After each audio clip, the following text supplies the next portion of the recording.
Alrighty, so after finishing the Ruined Death Knight, it was pretty easy to see where he actually goes and how far you can get him in cross versus. But I do want to say that I did enjoy this, despite it being only 448 chapters long. That's kind of disappointing. It does kind of get really, really good at the end. The middle is enjoyable. The end definitely is a slow burn. I think the author knew what he was going for, and I 100% agree with all the comments saying that he needs to have somebody check up on his work because he has a lot of spelling mistakes. Sometimes it's kind of hard to tell what he actually is saying, and sometimes not so much. But going from the first and second, I think we can give him Superhuman alongside with, I want to say, somewhere around less than 300 miles per hour when it comes to speed or reflexes.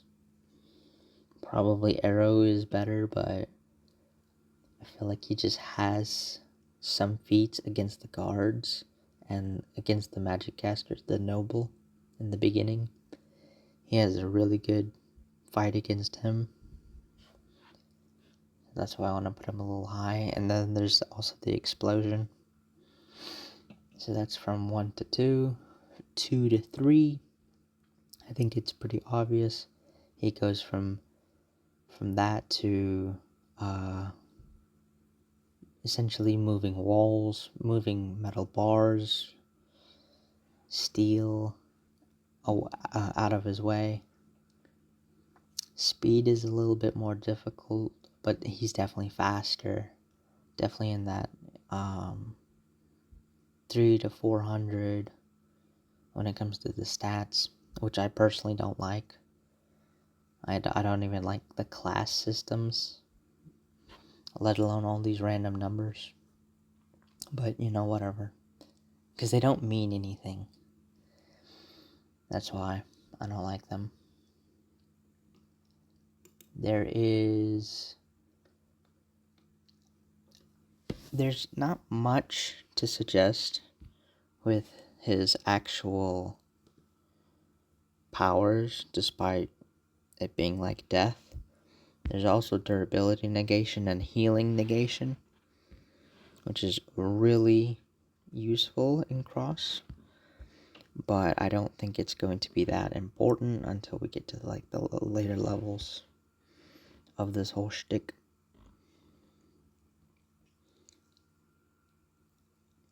From 3 to 4, we do have a lot more information about how and what exactly the system works on and how it,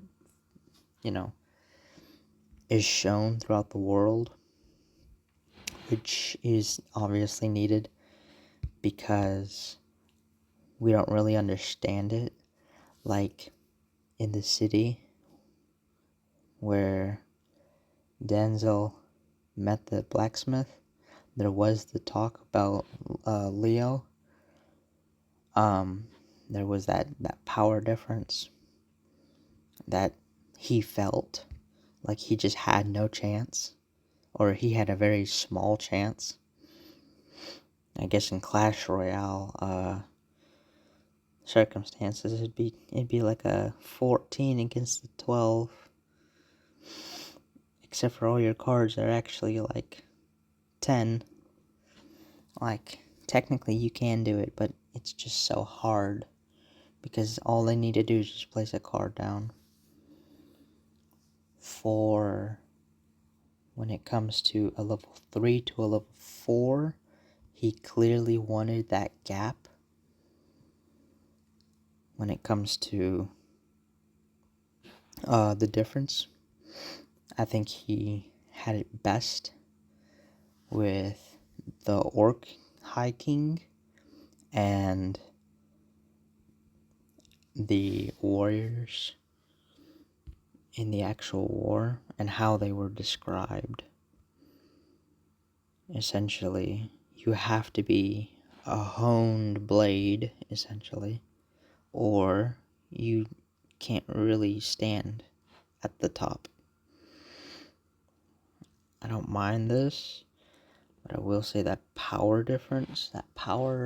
that number difference between the two is essentially like you're either a 4-tier, you're fighting a 4-tier, or you are, you're not in the conversation.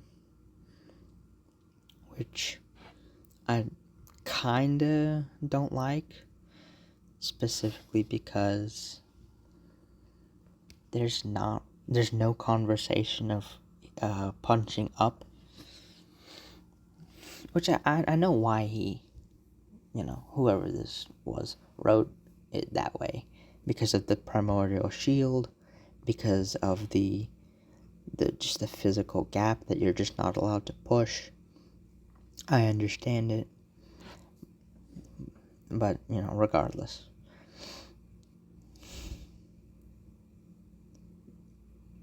For a level 3, I think we can definitely say building level. Speed is really hard to say, but I'm perfectly fine with saying in the hundreds of miles per hour, probably in the 300s, because they were already talking about he was so fast that there was that blur and teleportation. Blur ultimately doesn't mean much, but whenever you're farther away and something is a blur, it's more impressive. But then again, it's not quantifiable. The only time that this series quantifies anything is whenever something's breaking the sound barrier, which is actually pretty funny because most series don't do this.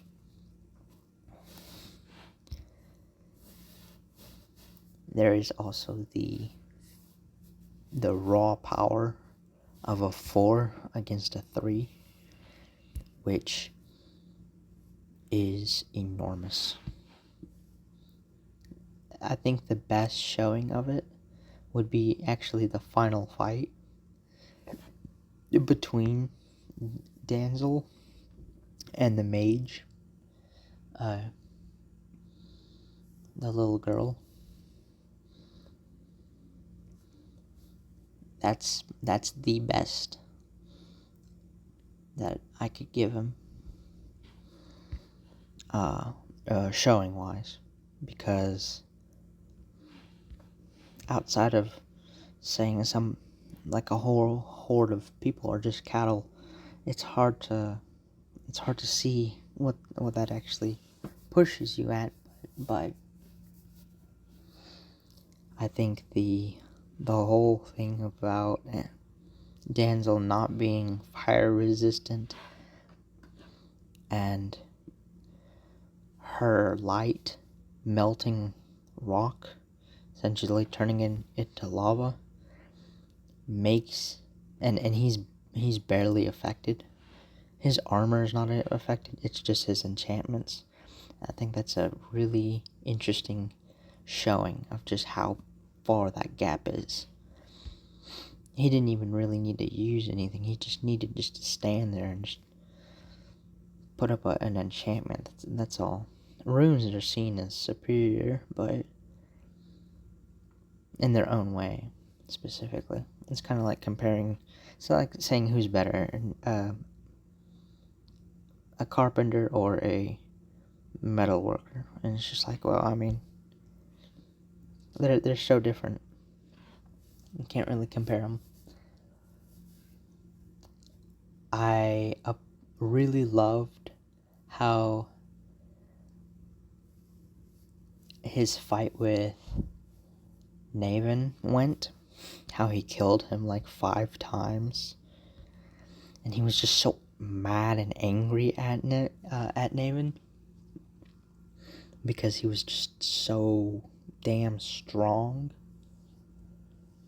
I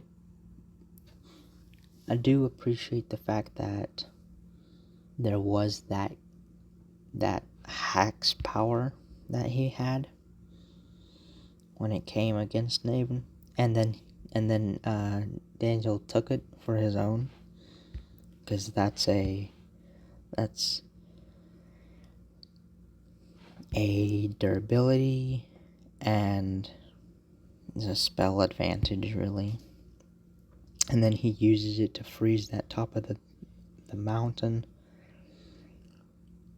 Really, really love the demonstration of the power. The author knew what he was doing there. Yeah. Well, then again, more grammar mistakes, but that's to be expected. I would say that from 900 in stats to 1,000 would be, like I said, breaking sound barrier, walking through stone, just like that High King orc did. That's kind of what we're shown. That's kind of all what we're shown when it comes to raw physical strength,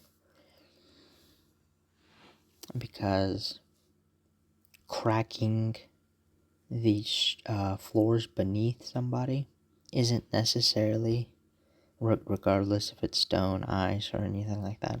If it's not detailed enough, it really won't matter. But at the 4-star, Danzel can essentially, he has reincarnation, he has durability negation, he has disease, he has necrosis, which is just, there's so many things that you have to go against. There is also the fact that he can have summons, which is summoning, obviously, but I like how he gave them conscience, despite it being portions of his own mana. So it feels like an actual sacrifice, rather than just some random thing that he just does. Although granted, he is a melee fighter, so it doesn't really matter to somebody like him. So yeah. For the 4th tier, I would say that Danzel is definitely in the Mach speed. He broke through the sound barrier. The troll underneath the ice broke the sound barrier. The old man, the grandpa of the little girl, he broke the sound barrier multiple times throughout the series. I think that's the most blatant one that just kind of shows us what the difference is.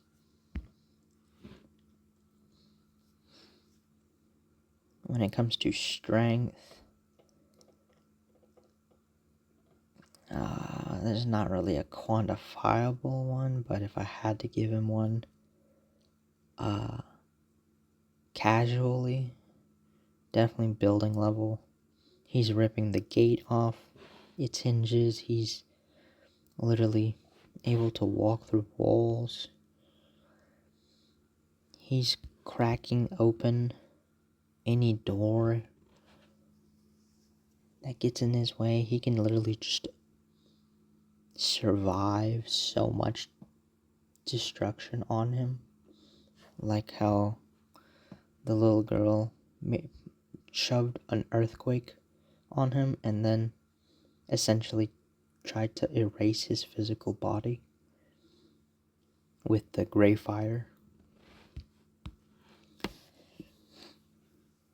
That was really good showings, and he can just regenerate. He also has reincarnation, He has like several layers of reincarnation. But he's not like unkillable, obviously.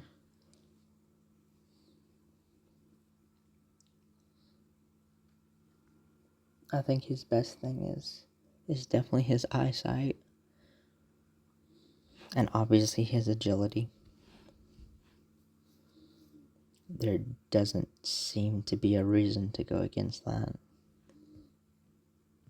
In Crossverse, there's clearly going to be just a cap of he basically outdoes like super soldiers that are like put underneath that Mach speed, and then he doesn't really have anything else.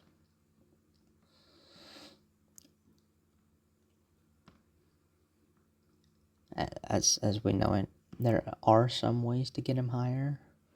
Like you can use the little girl's raised domaining light attacks on the against him, and how he was able to simply toss the little orbs of light off of him. But I would say that's really, really cheap when it comes to, I would say the difference between a 3 and a 4, the difference is stated in a way where we can't really discuss a 4 fighting a 3 on similar grounds. It's similar to how Danzel was essentially not able to hit 1000 in stats because his body literally just could not handle it. Which, like I said, I think that's really silly. But, whatever.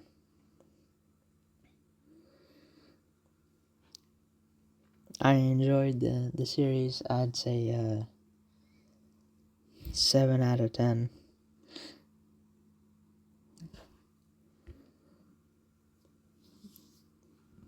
Only thing I don't really like is the whole. I don't like the description of the actual story myself. I had to say it.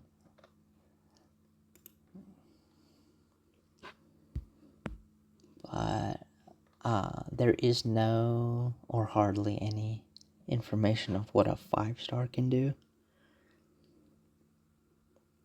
But we have seen with the death of the king that even a 5-star against Danzel isn't necessarily going to save anybody from him. As he was able to give the king essentially a heart attack via soul damage.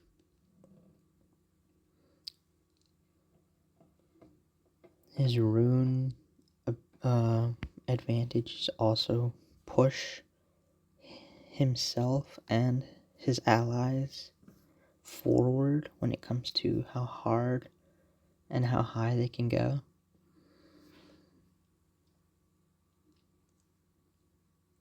For a 5-star, the only thing we have is essentially,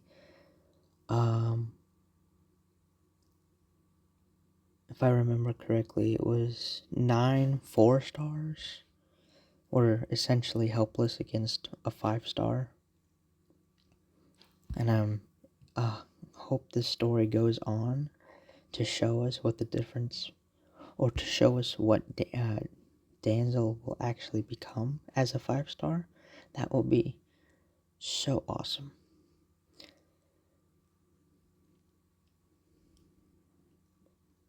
Outside of that, thank you for watching.